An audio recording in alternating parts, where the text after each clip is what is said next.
Décision Plus est au service des investisseurs boursiers depuis 1987, au tout début de l'autonomie boursière. Notre logiciel de graphique Market Vision Plus et notre logiciel de code dynamique Trader Plus en ont fait sa renommée. Nous sommes encore ici parce que nous évoluons sans cesse et que nous servons bien nos clients. Découvrez nos produits et services spécialement conçus pour l'investisseur actif et autonome dans la boutique Décision Plus. Le logiciel de graphique Market Vision Plus est en français. C'est le logiciel le plus utilisé par les investisseurs de chez nous.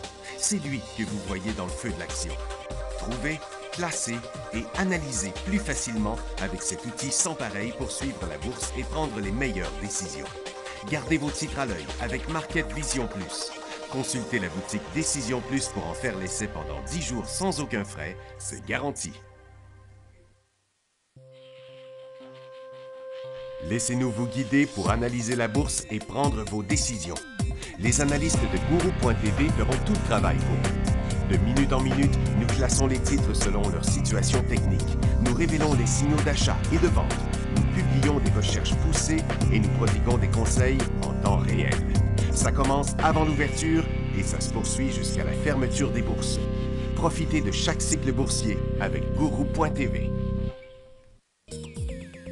Trader Plus, l'instrument du day trader. 50 codes qui clignotent en même temps. Autant de listes que vous voulez. Graphiques à la seconde.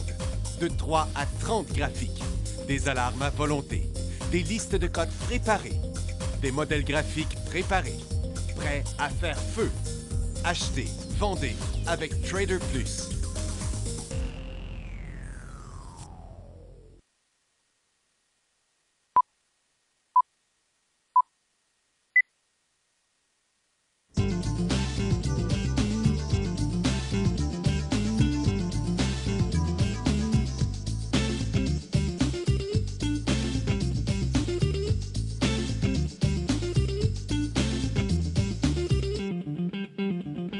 Bonjour, bienvenue dans le feu de l'action, émission de 11h30 du 4 juillet.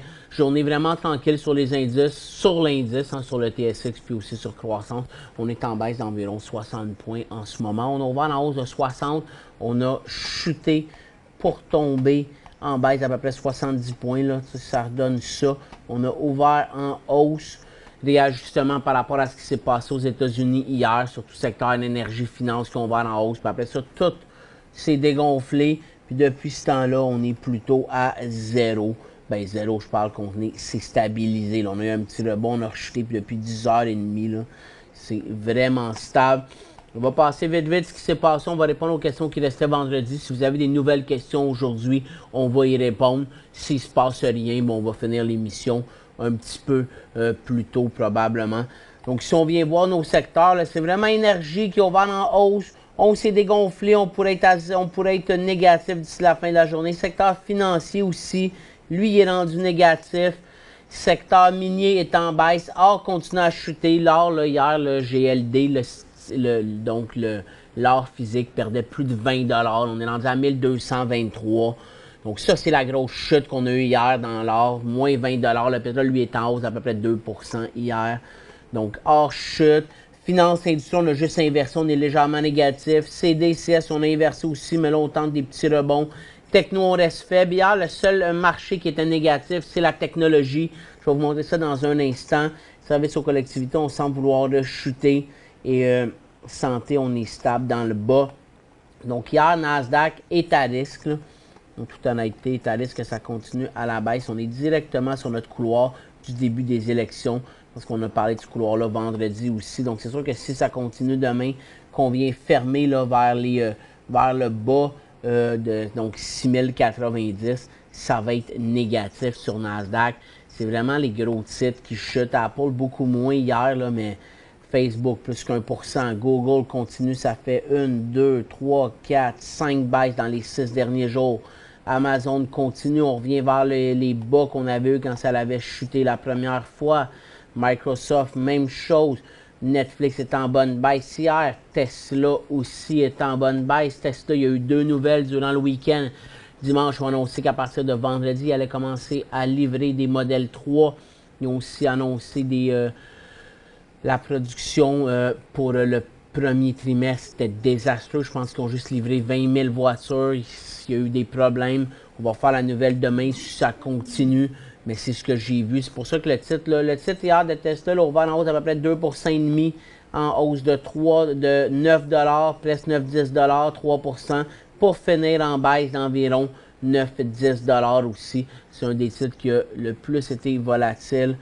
À part de ça, bien, Intel aussi, on est retourné dans le bas, Comcast. Donc, c'est vraiment Nasdaq en ce moment qui est beaucoup plus faible que partout ailleurs. Je pense qu'il y a une rotation sectorielle qui se fait au milieu de l'année. La performance de Nasdaq a été tellement forte. Les gestionnaires de portefeuille prennent des profits, diminuent leur pondération, puis vont augmenter dans les secteurs où leur pondération a diminué. Le meilleur exemple, c'est énergie. On a le pétrole hier qui a continué à monter. Ça fait 8 jours de suite que le pétrole monte. Regardez la cote dans le secteur énergie en hausse d'environ 2%. Au Canada, on ne continue pas comme ça en ce moment là. C'est vraiment le secteur qui va être à surveiller, je pense, prochainement. Si on regarde aussi aux États-Unis hier, pour ceux qui n'ont pas regardé ça du tout, là, le Dow, on a monté jusqu'à 200 points. Nouveau sommet à vie qu'on a fait avant de se dégonfler un petit peu. On était vraiment pas loin d'un closing high. Donc, ça se peut que ça continue demain. C'est vraiment énergie financière qui ont monté. SPY, on est complètement neutre.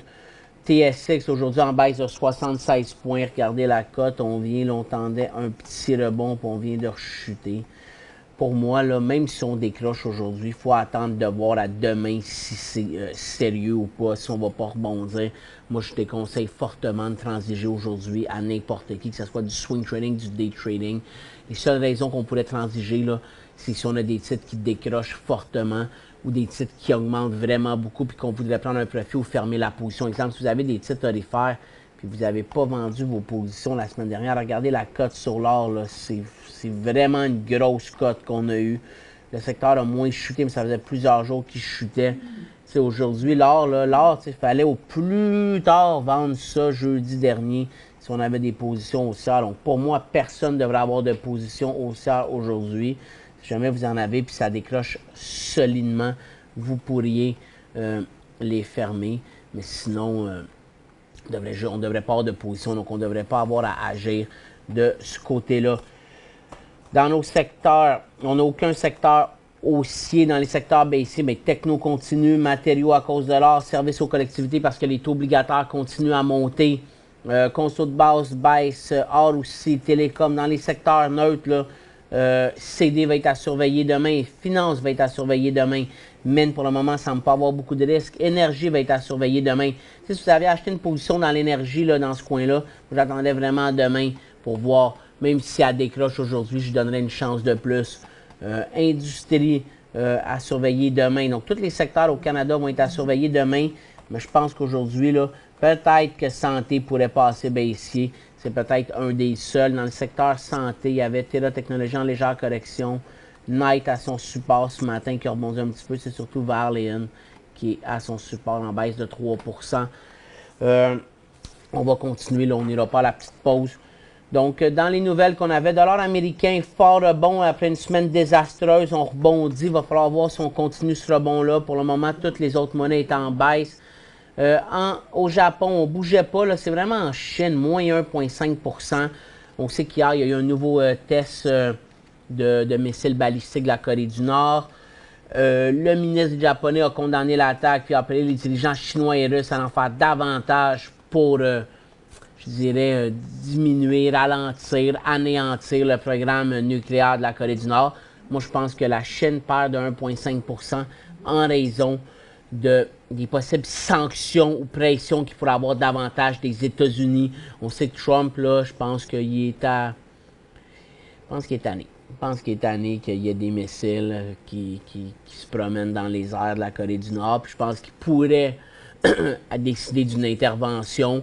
Mais je pense qu'avant ça, il va continuer à mettre de la pression sur la Chine pour qu'elle essaye de faire des sanctions commerciales à la Corée du Nord ou qu'elle prenne des mesures peut-être un peu plus dures envers la Corée. Donc je pense que c'est pour ça qu'on perdait 1,5%.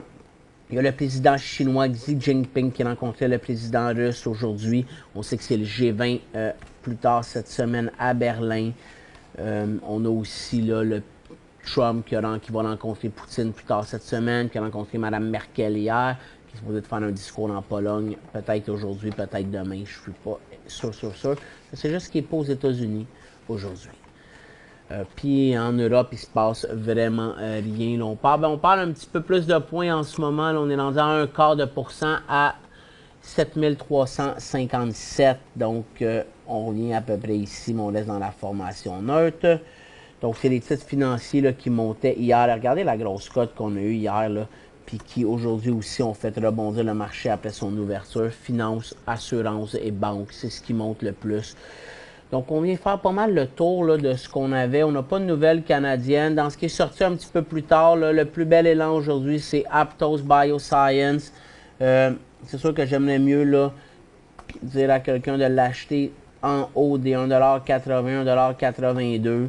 Pour moi, c'en est un intéressant. Je pense qu'il pourrait retourner vers les 2,18$. La dernière fois qu'il était en élan, il s'est rendu à son sommet là, du 16 décembre.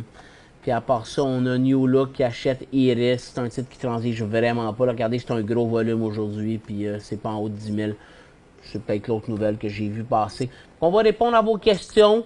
On va finir ça. On va réouvrir la barre dans pas long. Donc si vous avez des nouvelles questions, préparez-vous. GEN, achat à 32 sous. Vous avez acheté GEN ici. Hein? Il a chuté ici, il a chuté ici, il a chuté ici, il a chuté ici. Je pourrais dire qu'il a chuté là, il a rebondi ici, puis il rechute aujourd'hui. Donc, qu'est-ce qu'on fait? La question, c'est plus qu'est-ce que vous avez fait avant? La réponse, c'est rien. Donc, pourquoi plus aujourd'hui que tous les autres jours? Moi, ça, vous êtes le seul qui peut répondre à cette question-là. Donc aujourd'hui, il serait encore vendable, mais 17 sous par rapport à 29 sous ou 30 sous, bien ici, c'était une perte d'environ 10%, puis ici, c'est une perte d'environ 50%. Ça, c'est la différence. Est-ce qu'il peut continuer à rebondir? Ça, je ne le sais pas. Je pense pas que c'est bien parti pour ce titre-là. Des fois, c'est mieux de garder ce qui nous reste, 50%, que de viser plus bas. Sinon, je vous dirais que s'il retourne à faire des nouveaux bas en haut de 13 sous, mais là, il va falloir sortir encore. La seule bonne nouvelle, c'est peut-être qu'autour de 13-14 sous, il y a un support important de tout 2016 aussi. Donc, il pourrait se stabiliser ici, puis peut-être repartir à la hausse. Analyser AZ, merci. Bien, AZ, là, il a décollé il y a à peu près 2 semaines, le 20 juin, puis c'est le même cycle pour l'instant. Donc là, on conserve, si on en a, on prend un profit minimum 1. Hein, on est quand même passé de 2,22 à 2,80. On parle donc de près de 60 sous, près de 30%. Après moi, c'est même 2 profits que ça mériterait, un titre comme celui-là. Mais on ne l'achète pas en ce moment. On aurait pu l'acheter vendredi, là, mais c'était pas la plus belle formation là qu'on avait avant. Qu'est-ce qui se passe avec Couche-Tard? Ben, il est un peu plus volatile que d'habitude. Je ne sais pas pourquoi il a baissé comme ça la semaine passée, mais il se transige beaucoup entre 61 et 65. Donc, c'est sûr que s'il retombait à 60, ça serait un petit peu plus inquiétant. Puis s'il était capable de passer cette triple résistance-là, ben, il pourrait peut-être retourner à son sommet. Mis à part ça, j'ai rien d'autre à dire sur Couche-Tard. Je n'ai pas d'autres informations. Point d'entrée pour EFN. Bon, EFN, c'est l'entreprise qui avait chuté en même temps que Home Capital Group. Elle a pas mal moins repris. Le point d'entrée sur EFN, c'est aux alentours des 9,31$ sur un inversement du couloir dans ce coin-là. 9,20 à 9,30$. C'est là qu'on aurait le point d'entrée sur EFN. HTFO support à 38 sous. Ouais, ben vous êtes directement là. On n'hésite pas à prendre un profit là, si on traverse vers les 45, 49. Puis à 35, il va falloir fermer, puis ça, c'est important. Si on ferme à 35 sous, 34 sous et demi, il faut absolument fermer, on va avoir traversé le support. Spartan, depuis son rollback 3 pour 1 est en croissance, il m'en reste 833 à 7,96 $. Ça, c'est à peu près de 2. Je pense que c'est du 3 pour 1, là. Mais je vois. Donc, il m'en reste 833 à 7,96 que j'avais acheté il y a plusieurs mois. Pourrait-il se rendre à 8 $? Ouais, disons qu'on fait ça, là. C'est un nouveau pour 3 anciens. Puis là, on voit qu'il ressemble beaucoup au secteur énergie, un gros couloir baissier. Moi, je pense que oui, il y a des chances. Et je pense qu'il peut monter. 8 $, je ne le sais pas. Mais en tout cas, je pense qu'il est capable de monter. C'est dans l'énergie. Moi, je pense que l'énergie pourrait quand même mieux performer dans la deuxième moitié de l'année que dans la première moitié. Le pétrole est en hausse depuis 8-9 jours. Peut-être qu'il va se stabiliser puis repartir. Les titres d'énergie ont moins monté que le pétrole. Donc, je pense qu'il pourrait avoir, oui, un rebond. On s'en va à la pause. On va ouvrir la barre de questions en même temps que la pause. Puis, dépendamment de combien on a de questions, là, on va y répondre jusqu'à midi aux questions. Pour joindre Michel Carignan et son équipe par courriel, écrivez à michelcarignan@decisionplus.com. 5 bonnes raisons de gérer vos investissements avec Banque Nationale Courtage Direct. Des frais de commission fixes à 9,95 en tout temps pour tous les clients et à partir de seulement 6,95 si vous êtes un investisseur actif. Aucun frais d'administration annuel si vous détenez plus de 20 000 $ dans vos comptes. La possibilité d'ouvrir des comptes enregistrés en devise américaine. Des outils performants afin de faciliter vos prises de décision. Un service à la clientèle primé et un niveau de satisfaction parmi les plus élevés de l'industrie. Pour en savoir plus, visitez le bncd.ca ou appelez-nous dès maintenant. Décision Plus est au service des investisseurs boursiers depuis 1987, au tout début de l'autonomie boursière. Notre logiciel de graphique Market Vision Plus et notre logiciel de code dynamique Trader Plus en ont fait sa renommée. Nous sommes encore ici parce que nous évoluons sans cesse et que nous servons bien nos clients. Découvrez nos produits et services spécialement conçus pour l'investisseur actif et autonome dans la boutique Décision Plus.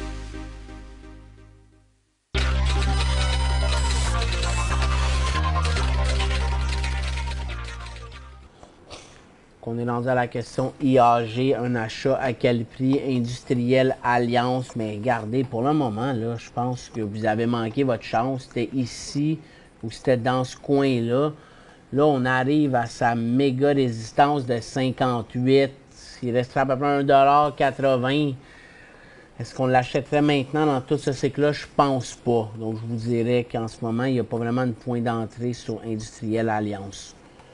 Tu penses quoi de DCTH et de ZN? Bien, DCTH, là, c'est sûr que c'est un titre qui peut repartir à la hausse. Si j'en ai, puis aller à 16 sous et demi, puis fermer là, j'étais pas mal inquiet, même s'il a déjà fermé à ces niveaux-là.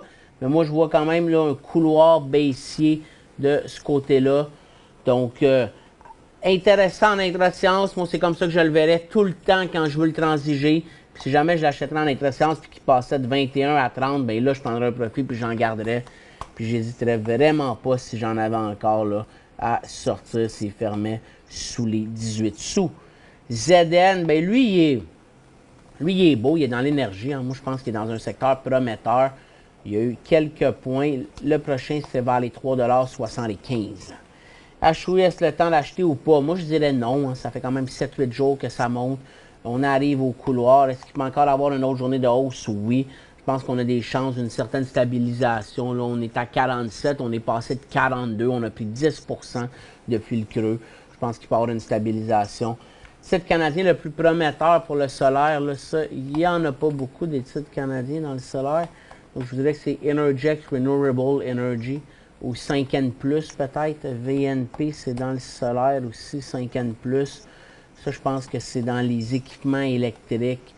Dans le solaire, donc ça serait dans les énergies renouvelables. Je ne suis pas certain que c'est juste dans le solaire. Je voudrais donc que c'est 5N+. Métanex, est-il en train d'inverser sa tendance? Oui. Oui, il l'est. Il a fait ça la semaine dernière ici. Il s'est stabilisé. Donc, prochain décollage, ça serait intéressant. Regardez, hier, aux États-Unis, même chose. On a inversé la même journée, puis on reste complètement neutre. 45 aux États-Unis et environ 58-57 au Canada. OI, point d'entrée.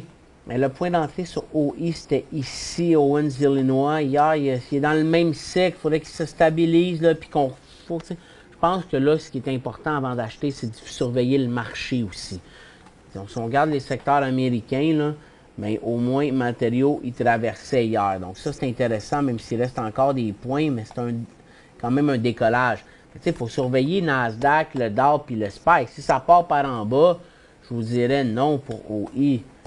Mais sinon, là, pour moi, ça va prendre un petit peu plus de journées de stabilisation entre 24 puis 23,50, 23,65. Quel est le point d'entrée sur PLI? Honnêtement, je vois, il y a 0 point d'entrée sur PLI. Ça, c'est important, là. Regardez, il n'y a pas de point d'entrée sur PLI. Ceux qui ont joué les supports ici se sont vraiment fait avoir. Puis ceux qui ont essayé de l'acheter avant qu'il brise son couloir, ils se sont fait vraiment avoir parce qu'il a donné plein de tentatives, mais il n'a jamais fermé haut de son couloir. Moi, je dirais pas touche à PLI. Peut-être à 1,80 $ pour aller jusqu'à 1,90 $ pour quelqu'un qui serait vraiment willing. Moi, je pense que c'est vraiment mieux d'attendre qu'on vienne inverser le couloir, qu'on laisse aller ces points-là, à moins qu'il fasse une vraiment belle journée, puis qu'il soit intéressant. Pour le moment, c'est pas touche. Valley, est-ce un bon point de départ? Bien, l'acier a l'air fort. L'acier américain, ça, Valley, c'est brésilien. L'acier américain a l'air fort aussi, là, parce qu'il pourrait avoir des droits, des tarifs, là, des droits anti-dumping sur l'acier chinois. Je pense que c'est pour ça que l'acier est intéressant. Peut-être qu'un titre comme Valley ne serait pas touché non plus par ces nouveaux tarifs-là. C'est pour ça qu'il est beau. Mais à 9 $ demain, ça pourrait être un point d'entrée. Hier, il aurait pas été en élan. Donc, à partir de 9, 9 et 12, là, ça pourrait être un élan haussier sur Valley demain. Puis X, AKS, Cliff sont aussi pas mal pareils.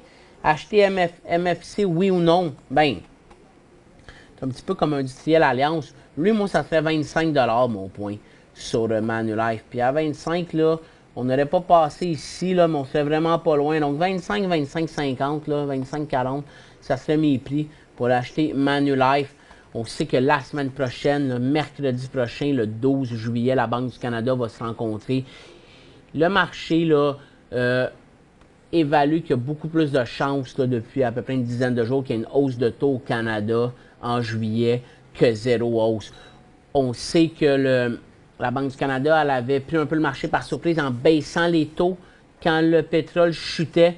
Elle pourrait prendre le marché par surprise en les montant un peu plus rapidement, ce que le marché pense. Moi, je pense qu'elle va attendre encore, mais c'est vraiment là un gros 50-50 d'après moi. Je pense qu'elle va attendre de voir si le pétrole peut se tenir à ces niveaux-là, puis repasser en haut de 50 avant d'augmenter le taux. Mais si elle, dans ses analyses, elle pense que le pétrole s'en va là, elle pourrait resserrer la vis d'un coup. Je pense que l'autre côté qu'il faut qu'elle fasse attention, la Banque centrale canadienne, c'est le taux d'endettement des ménages. Donc, on sait qu'il est à 166 %. C'est une donnée qu'il faut vraiment lire avec... faut faire attention, là, parce que ça prend la valeur de ton hypothèque totale. Là. Donc, c'est sûr que la majorité du monde doit être en haut de 150-200 % là, quand tu as acheté une hypothèque dans les 5 dernières années. Mais c'est pas une donnée, je trouve, qui a beaucoup de valeur, mais tous ceux qui ont des taux des hypothèques variables, qui ont des marges de crédit, qui ont des marges de crédit hypothécaires ou personnelles, c'est tous des taux qui sont souvent variables, les marges de crédit, c'est prêts, les prêts auto, les prêts hauts, des fois c'est fixe, mais des fois c'est variable. Donc ça, toutes ces personnes-là vont être affectées. Donc là, c'est un taux, c'est une hypothèque variable, une marge de crédit, puis un prêt auto variable, puis que les trois en même temps montent, bien là, ça se peut que tu n'étais pas prête. Donc je pense que la Banque du Canada doit faire attention à ce côté-là ici. PLI, où s'en va-t-il? Pas du bon côté. WSP, un achat. Bien, c'est sûr que ça pourrait être un achat aux alentours des 54,60. En toute honnêteté, 54,60. C'est un titre qui est vraiment fort. Là. Le plus beau point, c'était probablement ici à 49, là, quand on a brisé la longue résistance. Le deuxième, c'était ici. Il pourrait en avoir un autre là.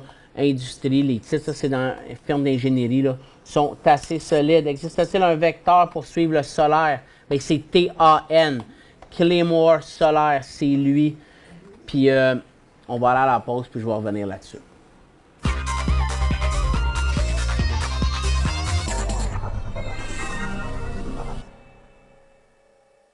Cinq bonnes raisons de gérer vos investissements avec Banque Nationale Courtage Direct. Des frais de commission fixes à 9,95 en tout temps pour tous les clients et à partir de seulement 6,95 si vous êtes un investisseur actif. Aucun frais d'administration annuel si vous détenez plus de 20 000 $ dans vos comptes. La possibilité d'ouvrir des comptes enregistrés en devise américaine. Des outils performants afin de faciliter vos prises de décision. Un service à la clientèle primé et un niveau de satisfaction parmi les plus élevés de l'industrie. Pour en savoir plus, visitez le bncd.ca ou appelez-nous dès maintenant. Laissez-nous vous guider pour analyser la bourse et prendre vos décisions. Les analystes de Guru.tv feront tout le travail pour vous. De minute en minute, nous classons les titres selon leur situation technique. Nous révélons les signaux d'achat et de vente. Nous publions des recherches poussées et nous prodiguons des conseils en temps réel. Ça commence avant l'ouverture et ça se poursuit jusqu'à la fermeture des bourses. Profitez de chaque cycle boursier avec Guru.tv.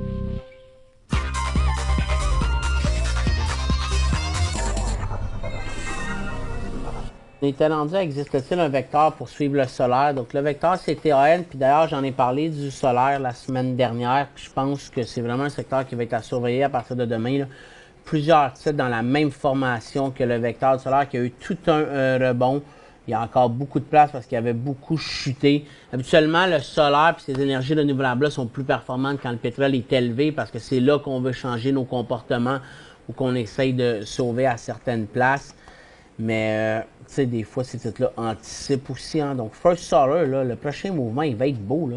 On va briser tout ça ici. Là. Donc, on va comme repartir. On va fermer en haut des supports importants 2014, 2015, des résistances de 2016, 2017. Le prochain mouvement va être beau. Jinko, hier, a fait une tentative. Là, il va être rachetable à 21,50 lui aussi. Canadian Solar, même chose. Donc, on a des belles petites formations. Vivint Solar, c'est hier qui a décollé. À surveiller demain, il pourrait continuer pour de l'intra-séance. Si on est capable de l'acheter à un bon prix, on pourrait toujours le conserver aussi. Les autres sont moins solides. Ben, SunPower, lui, est intéressant. C'est peut-être Jazo qui n'était pas à la bonne place. Mais donc, des titres de solaire, il y en a à surveiller. Je regarde BBD depuis quelques temps. Il semble difficile de trouver un point d'entrée, à ton avis. Ben moi, j'ai toujours dit que c'était en haut de 2,70 $, Bombardier. Là, il a chuté un petit peu, là, mais je pense vraiment que le prochain point, pour moi, là, il est en haut des 2,65 $. Cette double résistance-là, qui est à peu près au même point qu'ici aussi, là. Donc, on parle d'une résistance importante. Quand on le regarde comme ça, là, on est à peu près directement sur le couloir. On l'a brisé. Donc, prochain point ici, c'est en haut de 2,70 $. Pour moi, c'est le point intéressant sur Bombardier. Il avait décroché vendredi. Ça va être à surveiller ce qu'il va faire. Ça se peut qu'il chute encore. S'il retourne après ça vers les 2 $, ben là, je pense que là, ça peut être intéressant de l'acheter sur faiblesse. Je pense pas qu'à 2,40 $, on peut considérer que c'est de la faiblesse dans Bombardier. Je pense qu'on est mieux d'attendre là 2 $. S'il se rend là. ATD a baissé à cause de l'achat de CST, car l'argent canadien a augmenté. Il y a une perte de 40 millions. Mais merci, Denis. Ça a vraiment beaucoup de bon sens. Par contre, on sait que la semaine passée, là, tout le monde a confirmé que Couche-Tard pouvait acheter CST. Mais par rapport au prix de leur offre de peut-être 6 mois, le dollar canadien a pris de la force. Habituellement, ces compagnies-là se protègent, par exemple, surtout que Couche-Tard fait probablement 85 à 90 % de son chiffre d'affaires en dollars américains. Là, je ne peux pas croire qu'elle n'est pas capable d'aller chercher des lignes de crédit et autres en dollars américains. Et donc, elle ne devrait pas avoir de perte sur change. Là. Mais c'est fort possible dans ses états financiers qu'il y ait une perte sur papier parce qu'il faut qu'elle convertisse toutes ces choses-là souvent en dollars canadiens pour avoir la même base comptable pour tous ses revenus et ses prêts. Donc, ça pourrait être ça aussi. Moi, ce que je vois Bombardier, c'est qu'il se promène en ce moment de 61-65. C'est ce qu'on a vu tantôt. Donc, à 61, on peut l'acheter. Puis à 65, si on joue à court terme, on peut sortir. Puis si on joue à long terme, à 61, on a un bon prix. Puis on attend de le voir traverser puis de continuer. IVN est dur à évaluer. Donc, tu regardes, le Couche-Tard, je l'avais ici. Là. Donc, ça, à partir de 61, pour moi, ça peut être un point d'achat. Puis s'il s'en va à 59, ça pourrait être un autre point d'achat. IVN, là, il a fait une belle cote. Ça, c'était jeudi avant de dégonfler. Vendredi, il a refait la même. Aujourd'hui, il se corrige. Je pense qu'à 4,25, on aura un beau point d'entrée. 4,28, 4,30. Ça serait là mon titre. Que pensez-vous de SLG? Ouais, je ne sais pas pourquoi il a chuté comme ça. Là. On dirait qu'il y avait une offre d'achat, puis que l'offre d'achat pourrait avoir été annulée. J'en ai déjà à 70 sous. Ben, vous savez sûrement probablement mieux que moi pourquoi il chute dans ce cas-là. Mais si c'était une offre d'achat, il fallait sortir dans ces niveaux-là. Là, je ne sais vraiment pas quoi vous dire sur ce titre-là, mais ça me semble une très mauvaise nouvelle qu'il y a eu, là, parce qu'il est même allé beaucoup plus bas que où il était avant. Dois-je vendre mes PLI? J'en ai 200 000, 20 000 à 17 sous. Ben, moi, ma grande question, c'est pourquoi vous ne les avez pas vendus avant? Peut-être que vous en aviez 100 000 puis vous en reste 20 000. le titre pourrait se rendre jusqu'à encore à 1,50 $. 1,50 $, c'est un gros support. C'est une compagnie qui fait de la recherche dans la santé. C'est difficile. Ça se peut qu'il y ait une bonne nouvelle puis qu'il reparte. Honnêtement, j'ai pas de bonne réponse à vous donner.